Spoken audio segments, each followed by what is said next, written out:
28 months down, yeah, the industry's been bruised, but we're not here to fold, we're here to refuse. While others pause, we built the plays, now we're leading the charge in a brand new phase. You feel that tension, that's the pressure to grow.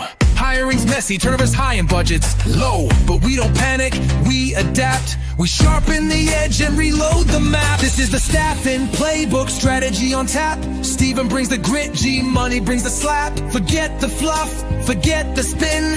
We give you plays that actually win. From the break room floor to the boardroom seat, we've walked the walk, now we bring the heat. CDLs, forklifts, line leads, and execs. We place the best and fix the wrecks. Insight, hustle, leadership bold. No safe takes, just the truth told cold. Wanna scale your team, wanna close that gap.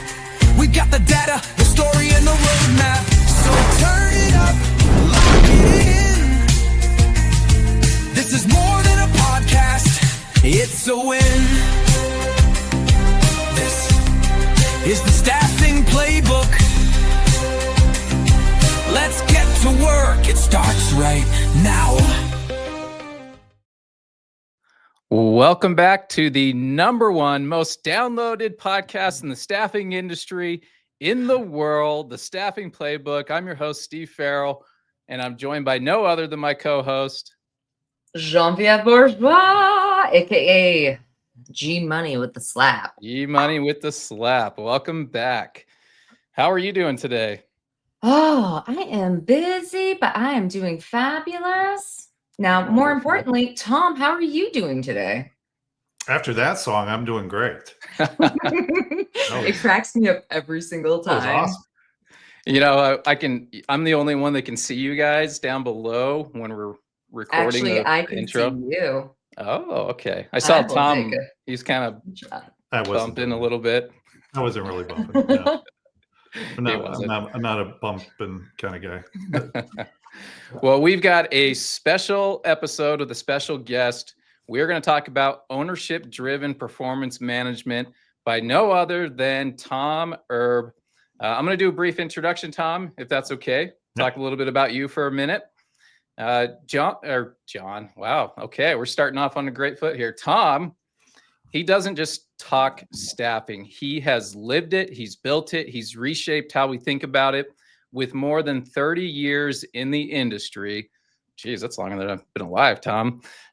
Tom has been recognized as one of the top thought leaders in our space. He's the founder of Tallann Resources, where he's worked with over 1,000 staffing companies across the U.S. and internationally. You've probably seen him on stage at ASA, which you'll see him this upcoming ASA next week. We'll have time at the end talk about that. NAPS, or your state association, you may have read his book, Winning the Staffing Sales Game, or his Recruiting Today column in ASA Staffing Success magazine. Tom has led industry organizations as chairman of NAPS and president of the Ohio and Staffing and Search Association. In short, he's a strategist, a builder, and a straight shooter.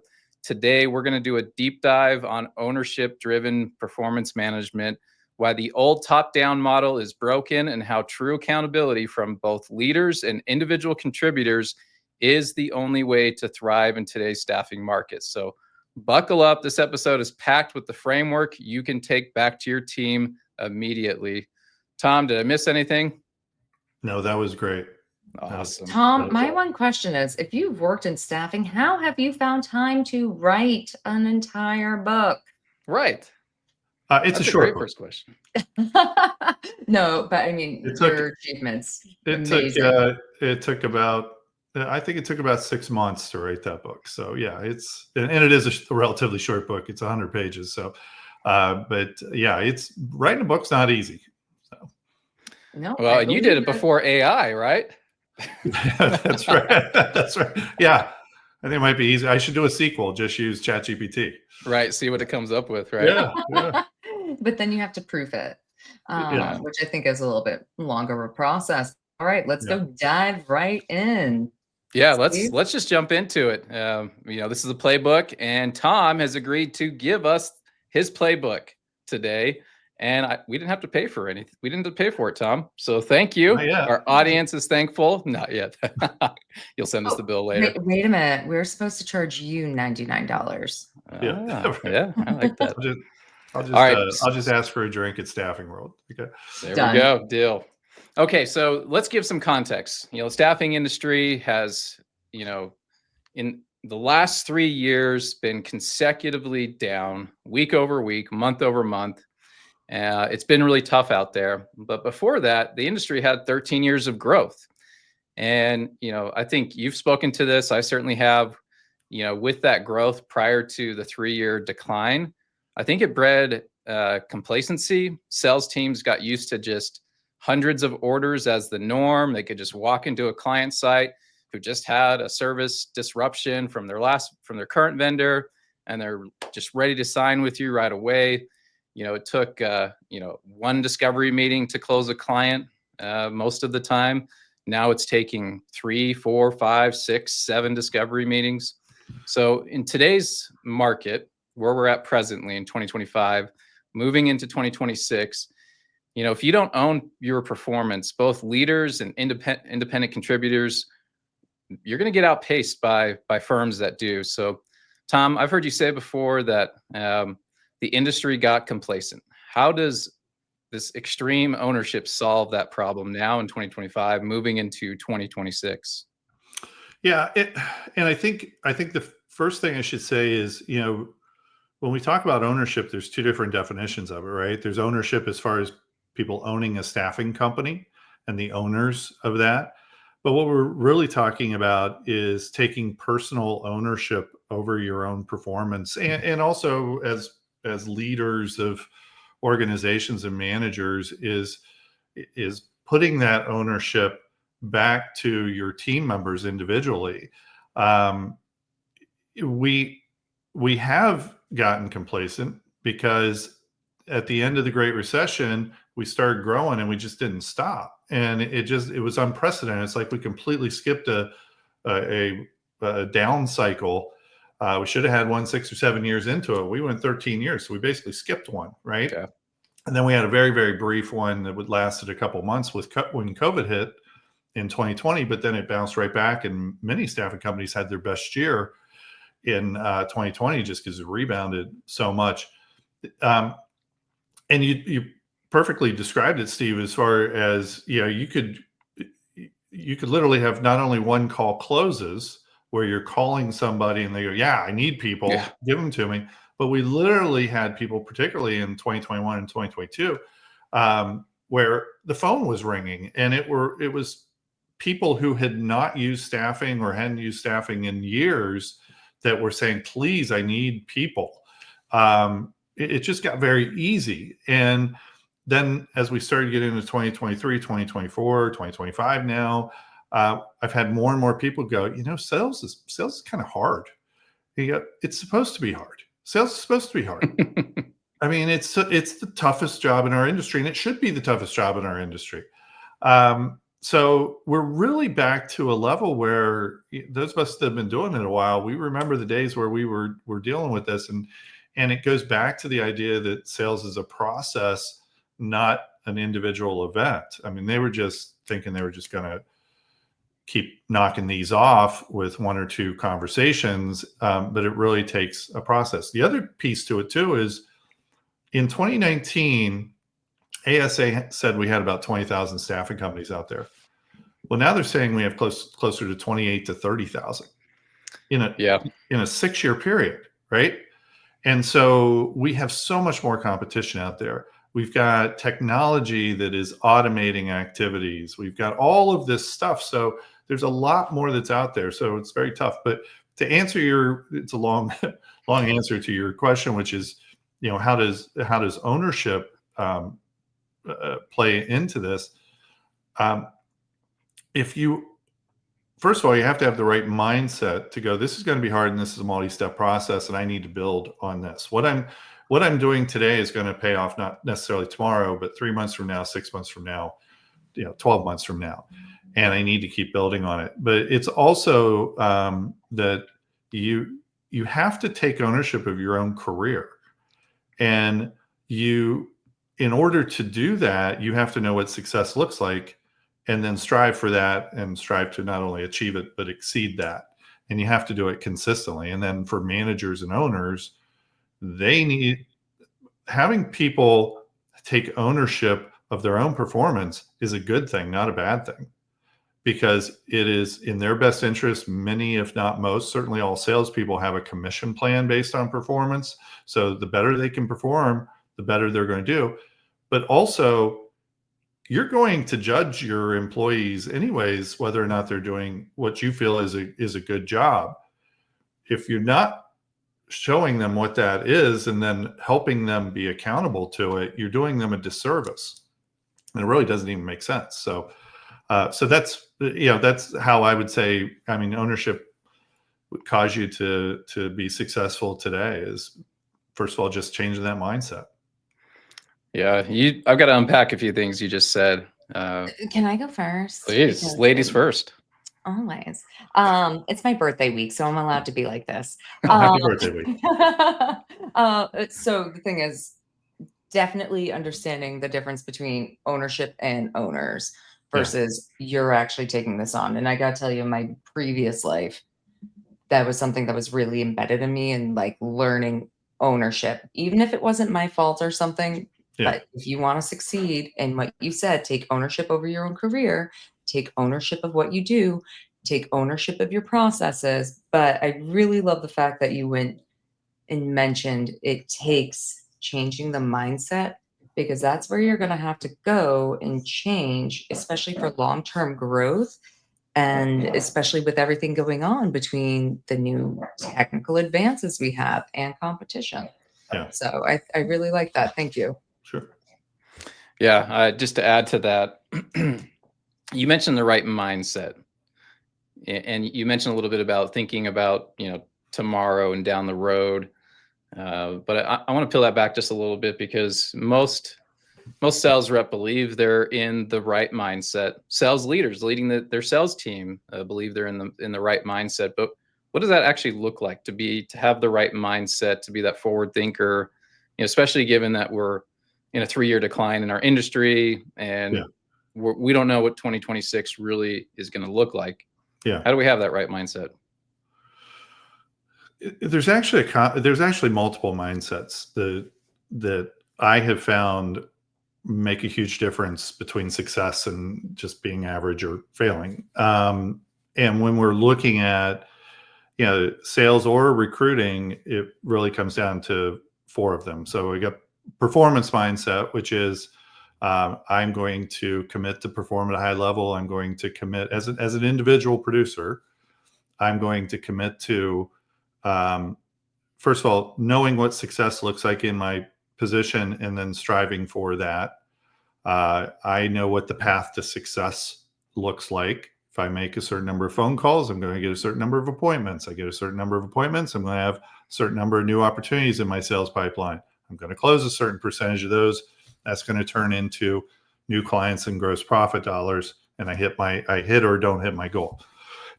So performance is the first one. The second one, which I think may be actually the most important because it kind of encompasses other ones, is what I call the long game mindset. And it's about realizing that you're going to be doing this for a while, unless you're retiring next year, you're going to be doing this for a while. How do I do things today that pay off tomorrow and a year from now and 5 years from now, 10, 20 years from now? So we got to think about the long game mindset, and there's a lot of different ways to do that. Another mindset is mastery, and mastery is about not just performance, but how am I continuously getting better and better and better? That goes into, reading books and subscribing to podcasts and to articles and to newsletters and to just soaking up as much information as possible. But it also goes into, it goes into role playing and training and just continuous improvement. And it goes into time management. I see that that's an area that people really, really struggle, is time management. And then the last mindset, these are not in order, but is the value mindset. And it is about, how do I approach my job? Not that I am interrupting people, not that I'm bugging them, but that I am coming to them with value that they need to know about. And in so many cases, in particular sales, but also in recruiting and client service, we reach out to people and go, "I'm sorry to bother you." Mm. Well, what a way to start out a conversation. And yet we hear it all the time. That immediately screams a vendor that doesn't have value. They're going to ask for something that I don't need, as opposed to, I'm going to present something to you that I believe can help solve a major problem for you. There's a big difference.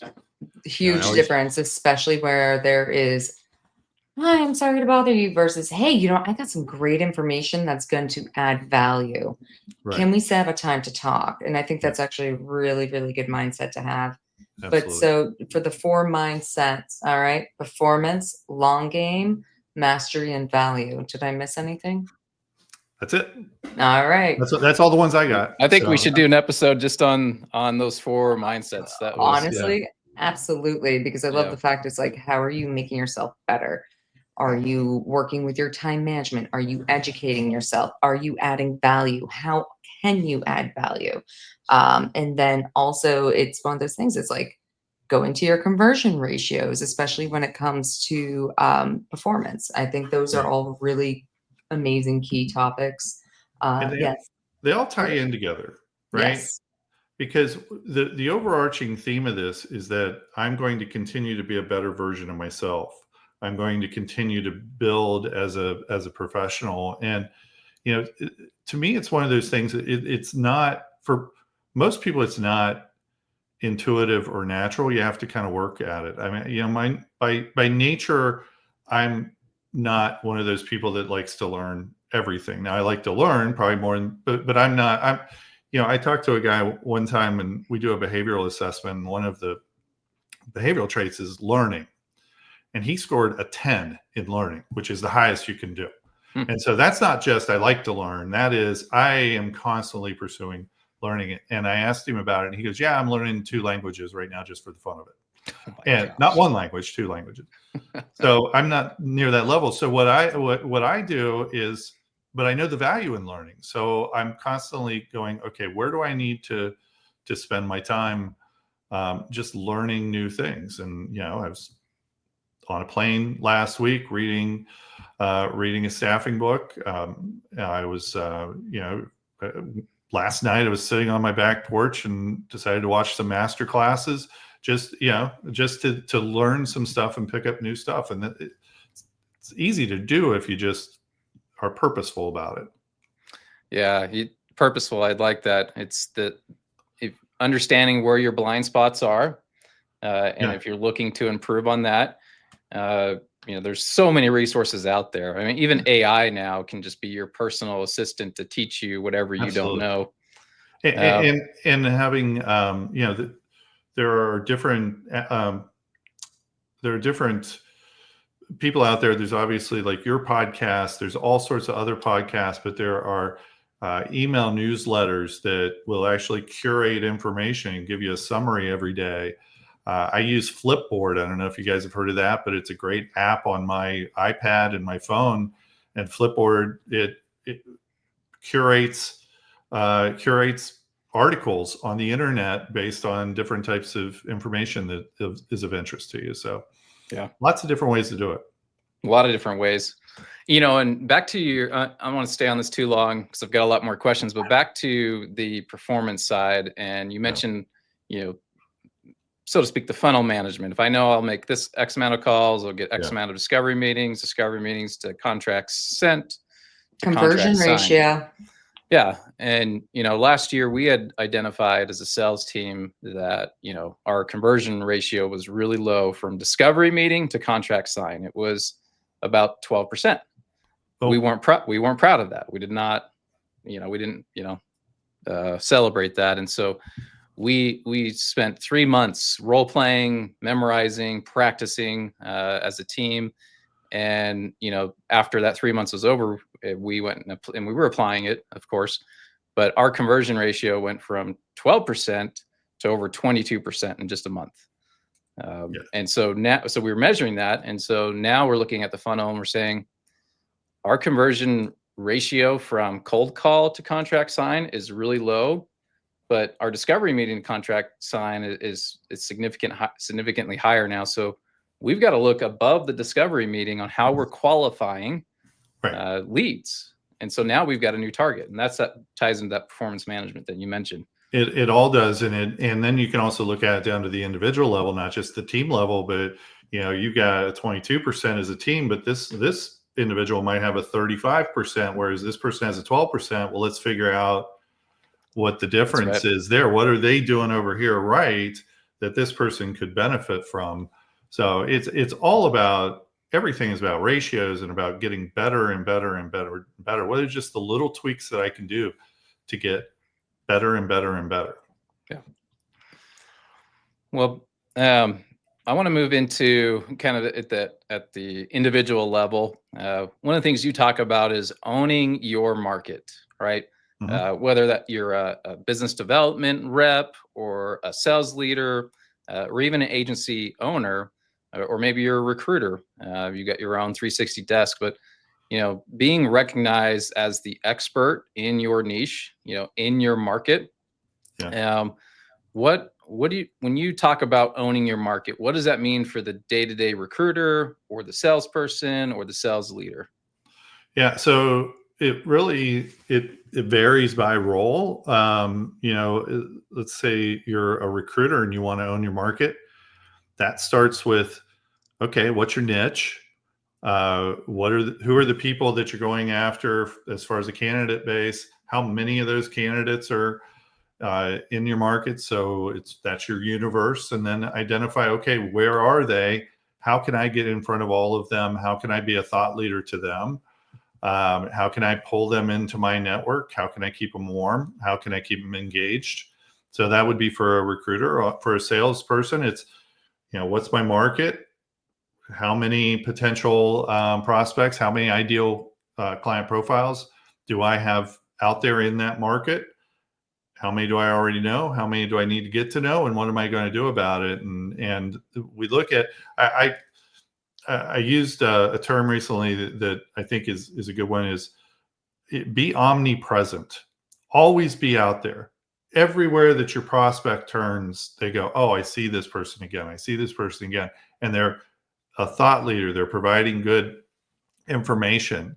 They seem to have a different approach than the other staffing companies do. The other staffing companies, they're never posting this stuff, or they're never sending me this thought leadership, this content or whatever it is. So we do it through just a variety of different things, through social media, through obviously even, picking up the phone and calling people. We want to saturate the market as much as possible. The more people that we talk to, the more good things happen. Networking, getting out and not just doing networking and just thinking you're going to get clients, but really committing to being part of that networking organization, volunteering, getting on the board, having more and more visibility. And then ideally, what separates people more than anything else is public speaking. It's getting up and talking in front of everybody else. You'll have a ton of people who go to a networking event. Only one person or maybe two or three gets up and speaks, right? That's right. So that's the quickest way you can differentiate yourself, is through public speaking. And public speaking's up there as far as fears go with spiders and death. So I am not nervous about public speaking. Well, I was on live TV for 5 years. Yeah. You're the anomaly. But no, but most people are, right? Yeah, I just work here. But the thing is, with being omnipresent, right? I love that, because I work in marketing and doing omni-channel marketing, which is a whole thing where you are covering all bases, or all bases. I don't even know. I've been running my mouth all day, but where you're covering all that, but also providing that really intentional content, that thought leadership. But also, if you do have the presence where you can go in public speak without being like, there's a spider. Okay. Yeah. Just do it. I love that. Just have confidence in yourself. Absolutely. Yeah. Tom, I might have been a good case study for you back during the COVID year, 2020, when it was just really hard to get talent. I had I had admin rights to these large Facebook groups for job seekers here in Utah. And I would do a live every single day in all 12 groups, hundreds of thousands of people in these groups. And I would talk about our jobs. I'd bring our clients on, have them talk about it. We talk about the COVID protocols that they're implementing, and it turned into this huge, deal locally. And, so that was one channel. But then we had billboards, we had yard signs everywhere. We found all of our clients that had key real estate to all the traffic driving by, put big banners that were hiring. And, within a couple months, you only saw us no matter where you went. And that turned into, my sales team trying to get business right before COVID. And now we're trying to get as much people as possible. But now we're turning down more business than we've ever have in our life because we just can't handle all the requests coming in. Big part of that was COVID, but that was long lasting after COVID. People knew who we were. We became that local authority in the space. Yeah. No, I love that. It's we are, and I've only been in this industry, so I can't really compare it to another industry. I'm sure other industries are the same, but we are horrible creatures of habit when it comes to sales and recruiting. And we are very single channel focused. If most salespeople I talk to, they have a favorite communication method, and quite frankly, it's usually email. Sometimes it's social media, just directly reaching out in emails and stuff like that, or connecting with people. We have, on the recruiting side, we all know the number one way that people recruit, hands down, by far, 99% is job boards. Yep. And so when you start to have a more holistic strategy on either side, you should have it on both sides, you all of a sudden see there's an awful lot of people that I never would have been able to reach out to if I only had one method of communication.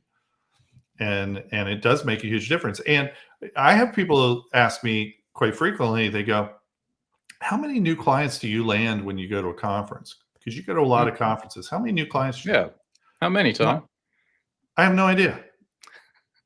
And the reason why I have no idea is because it's a snowball effect. It's an omni-channel effect. And it's, I may land 2 or 3 new clients after a conference. I may have conversations with them, but in most cases, that's not the first time we've interacted. It's not the first time that they've heard of me, or they've maybe read my book or read a blog or read it. So it is all about building this ongoing presence that just builds over time. Yeah. Okay. And so just one quick thing for sales, recruiters, owners, everyone else out there, diversify your communication. Do not just get stuck in the email pattern or just sending a text message. Diversify, because you never know when you are going to meet the right person, talk to the right person, or how you're going to reach out to them. So try it multiple ways. So LinkedIn, InMail, I hope this message finds you well. It doesn't work. Oh, here, I'm just like, yeah. I get All way right, too many of those. They can if they've seen you in 4 different other places already. And those are, I talk about, there's sales activities, and then there are sales support activities, and email and in-mails and different things like that are sales support activities. Same thing with recruiting. And the reason why I call them that is because AI can do it as well or better than you can now. And in 6 months, it'll definitely be able to do it better than you can. And so do you really want to hang your career hat on doing things that AI is either very close to doing better than you, or will be doing better than you in 6 to 12 months? The smart thing is you do the sales activities and the recruiting activities that AI can scale you with those sales and recruiting support activities. Yeah, that's a good point. And you've got to be accountable to those activities. Just to have an activity to say, hey, I sent an email, an in-mail, a voicemail, okay, now what? What does that mean? Right. Exactly. Yeah. Yeah. What does it mean? What was the actual content, but also using it to go and scale But also there's certain things that AI can't do. All right. When you're picking up the phone, I like having a genuine conversation. Right. But the thing is, if you can go and you get AI to go send out, hey, I hope you're having a great day, or this message finds you well. Okay. There's a difference there. So Mhm. Right. Yeah. Yep. absolutely love it. Well, speaking of structure, let's tie in, what you've shared before in this when it comes to this structured multi-touch prospecting process. When we look at, the true ownership requires structure, not random activity, like we were just talking about with the emails or just emails. So if one is to own their numbers, leaders need, we need to give them a framework to be successful. You mentioned that. So walk us through how a multi-touch process builds ownership into reps habits. Yeah. So we've been doing our 10-week prospecting process for over 10 years now. I mean, the book came out about 8 years ago. And we were doing it well before that. So maybe more like 11 or 12 years. It still works today as well, or I would even argue better than it did when we did it 10, 12 years ago, because you need to have a multi-channel outreach. And the other thing is that it creates structure and process for salespeople who by nature mostly are not structured. And I put myself in that category too. That's why I create all these processes, because by nature I'm a shiny object sales guy. And so I need process and structure. And so that's what I did. That's how I developed it for my sales reps when I had a sales team. That's what I do with my consulting clients. And the 10-week process, we've modified it many times over the years, but it still starts out with a letter, an actual snail mail letter. And the reason Snail mail. the reason why it is because you're sending something out to a director of talent acquisition or a director of IT or general manager of a warehouse or something. They'll get thousands of emails in a day. My question is handwritten or typed? The letter is typed. Mhm. The Signature? envelope, we handwrite it and we put a silly stamp. Somebody just got SpongeBob stamps. Oh, I was very but excited the thing about is, that. that legitimately would grab my attention. It does. And so we do that. But if we think about it, they're getting hundreds, even thousands of emails a day. They're getting dozens, even hundreds of phone calls a day. We have prospects all the time that tell us this was the only legitimate piece of mail I got all week. There is no competition there at all. So we start out with that. Plus, the other benefit to that is that when we do make those calls and we're able to get them live on the phone, what always happens is that prospect is not expecting our call. That prospect is not wanting to talk to a sales rep. They're immediately regretting it. All of us that have answered the phone with a cold call on the other line have immediately regretted it and tried to get off the phone as quick as we could, right? Yep. So what happens is this defense goes up immediately. The letter helps bring that defense back down. It actually can distract them from what their natural response is, because it throws them off to a different topic.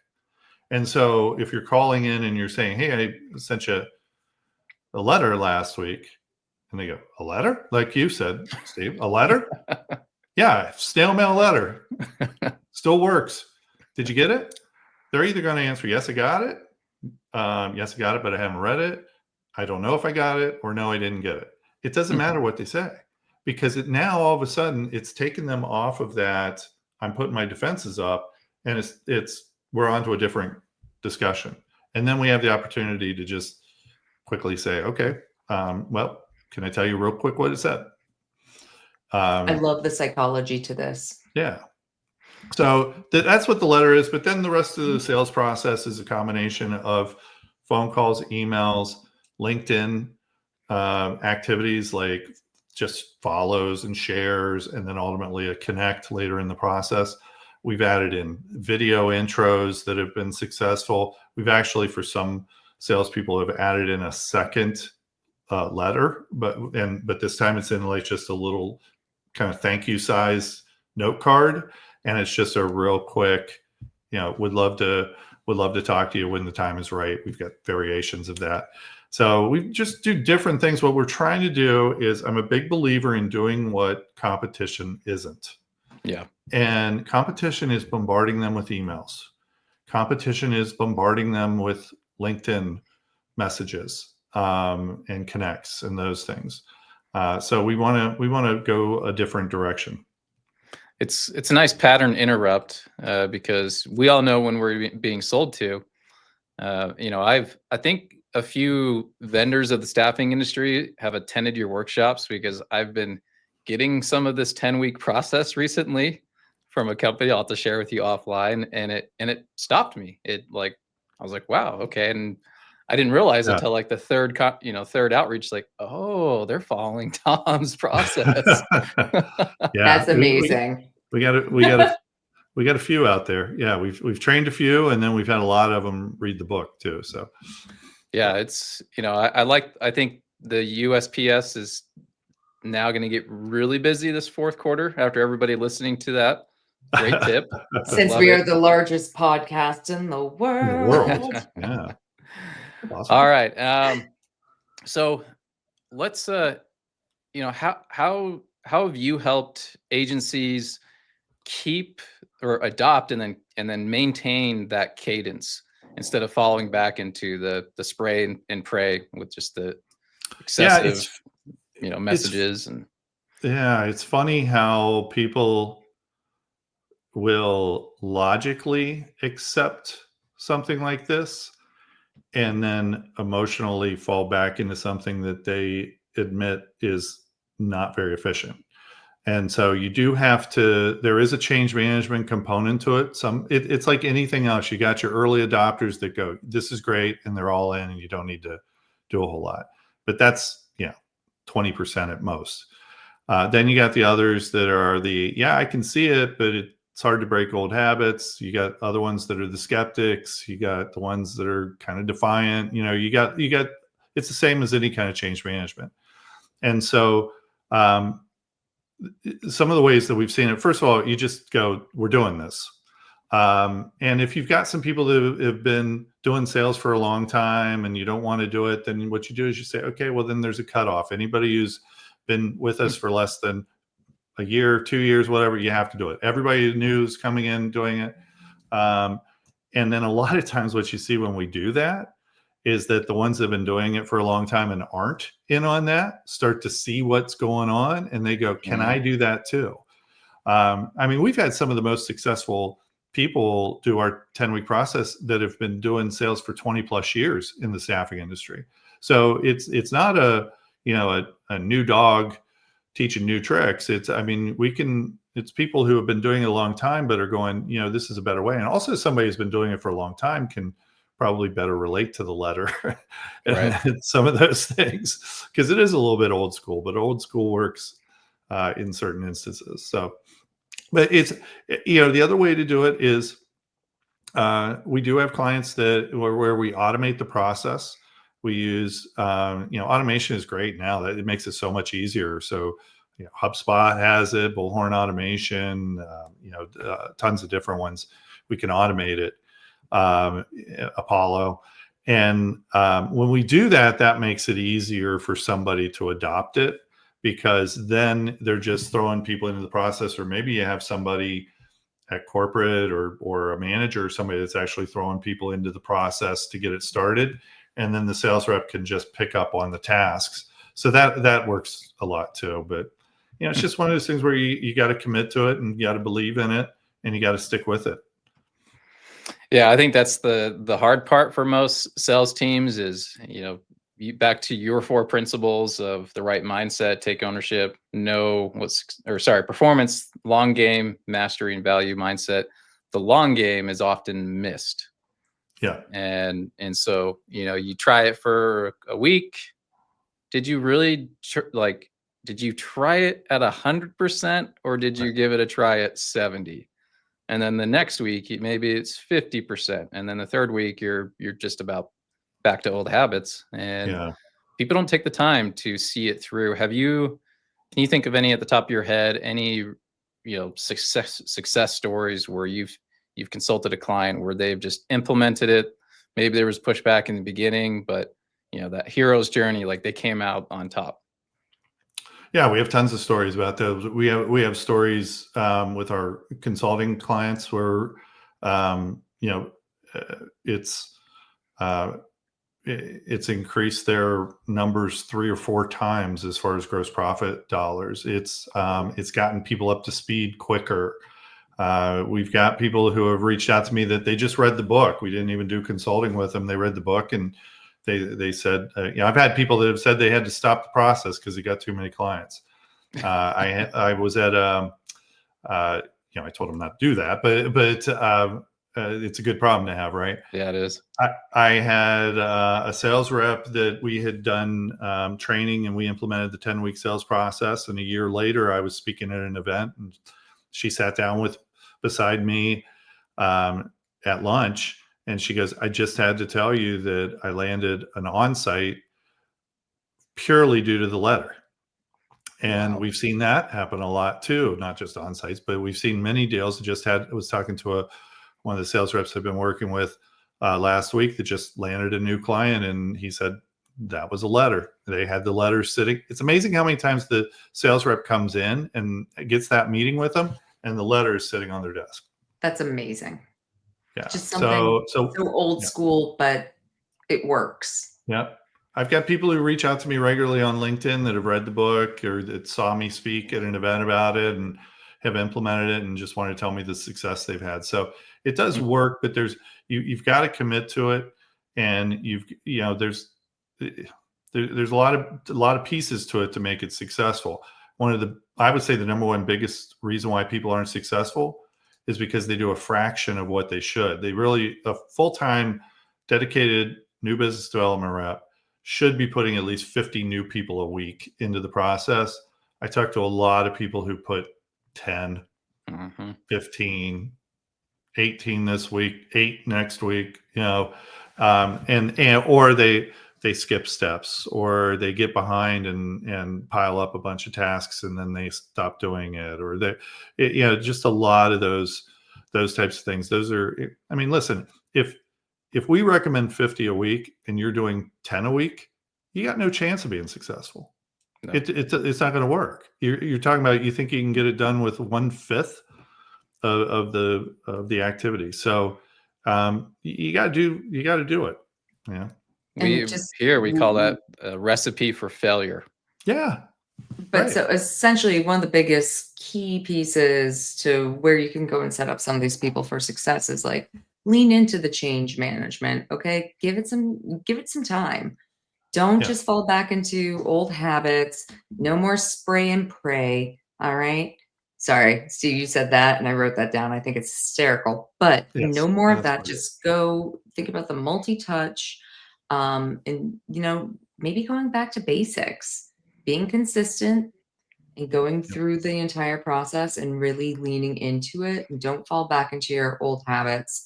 And on top of that, okay, if you're recommending 50, please don't do just 10 on a weekly. Like, come on. That's not great for the performance mindset. Yes. Tom, we actually took literally a page out of your book. John Viev here, part of our marketing team, and then our VP of sales in Q4. So this starts this week. Each sales rep, they're taking a postcard type piece of paper. It's cardstock. It's postcard size, large postcard. And we pulled some market data for that customer, just a single chart that we're printing on the card, and John Viev designed this. And then on the back is a handwritten note of what this may mean to them, and hope it was useful. And then so they put in an envelope, handwritten to who it's addressed to. They drop it off to the receptionist, say, hey, can you get this over to Tom? And you're on your way. Yeah. And then we do that again a second week, another touch point, but with a different set of market data that builds and completes the picture over 9 weeks. And so we literally took that out of your book. So thank you.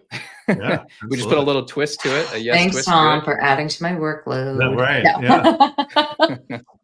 it. So we'll let you know the results of it after we finish the campaign. Yeah, I love that. One of the things you could also look at doing too is, ChatGPT, particularly if you have the deep research piece, which is in the pro version, the $20 version, whatever that one's, pro or premium, whatever. After taxes, I think it's $21.49. Oh, Well, that might be a deal breaker there. But you could take all the people that are going to get those, throw it in ChatGPT, do deep research on, and come back with what would be a couple things that might be of value to them based on the company, the industry, the position that person's in, anything that it can find, and it can go out and look for all that stuff. Yeah, I need you to stop because you just added to my workload, please. Try to take away from your workload. But honestly, no. Well, because they're going to come to me and be like, "You need to design this." No, I think that's actually really fantastic. And the thing is, leaning in on actually providing value. Right. Okay, because if you go and you provide something valuable, some good data, and actually if we can go and get more tailored down to that specific industry, that's going to be worth a lot more for a potential prospect or a lead in the long run versus just like, here's some generic data. So well, it's also based on the persona of that person. Like what a CFO finds of value is different than what the director of talent acquisition versus the general manager of the warehouse or manufacturing facility, whatever.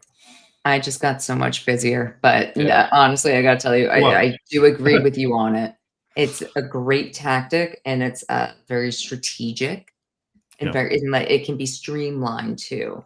Yeah, that's what I like about it. I'm just like, my workload. Well, Tom, we have already gone past 45 minutes, and we've talked about one thing so far. I think we talked about 3. I mean, we did, but one big takeaway for sure was the mailers for me. But the three big takeaways: complacency kills, ownership revives performance, having structure is really the backbone of ownership, multi-touch prospecting, like you mentioned, the 10-week process, starting with the physical mail. You mentioned also owning your market really builds equity that can outlast the short-term orders and short-term clients if you build authority in your market, in your space. I want to give you an opportunity to kind of share anything else that, I know we had a lot more we could have discussed, but is there one more thing that you would share when it comes to ownership? I think I would just finish with saying that if you're an individual contributor, then you want to own your performance. You need to think about this as a career, not just a job. And because of that, you need to think about how am I going to make this a career and be more purposeful about it, right? As a manager, you need to realize that accountability is not a bad word, it's a good word.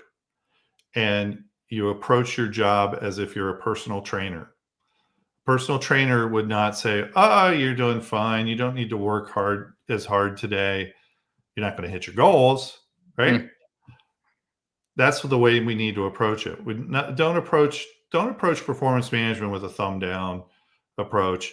You got to approach it from, as a manager, I am going to help my team achieve what they need and want to achieve. And then as a producer, as an individual contributor, I want that accountability. I want that personal trainer that's going to push me a little bit farther than I would push myself, and it's going to keep me focused. So that's the last thing I would say about it. I love that. It's brilliant. It's like, come on, it's like one of those things that's like, come on, Yeah. We're almost there, like just positive reinforcement, even though you're like, I don't want to do that lunge. Okay. Yeah. But like, I mean, personal trainer wise, but I absolutely love that because that way you are purposeful, having that accountability and really like you're helping the team, right? But also as an individual contributor, actually leaning into that and actually becoming better rather than this being a job. Sorry, my dog is walking underneath me. Rather than this being a job, changing that whole mindset of like, this is my career. How can I Right. advance? How can I grow? And that coming down from management, I think is very, very important, especially when it comes from owners to leadership to management, all of that. Tom, Absolutely. does that mean we need to yell and make them cry? Just one more sales call. One more. Come on. That's right. Oh, Yes. I've worked in places like that. Oh, it was Yeah. awful.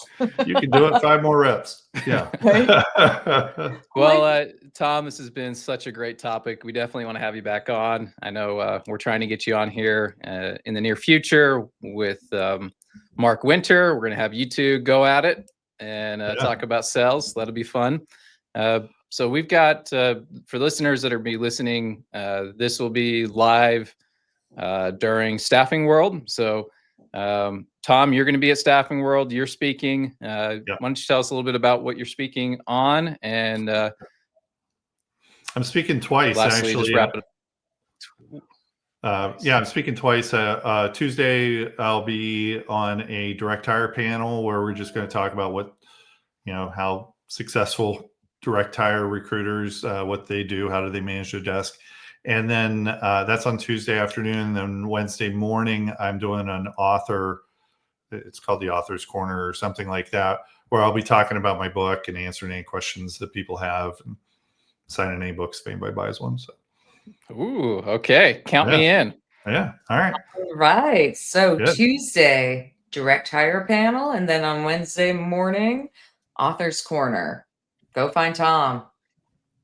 All right. Tom Erb, it's been a pleasure. Thanks for coming on to the show. And we'll have you back at a future date. And we'll see everybody at Staffing World. Thanks again. Thanks for having me. Bye. Hey, thanks for watching today's episode. This episode is sponsored by Staffing Referrals. We have relied on Staffing Referrals for years to turn satisfied associates into brand ambassadors, keeping quality talent coming in and lift retention. See what it can do for you at staffingreferrals.com or click on the link in the description. Thanks for watching.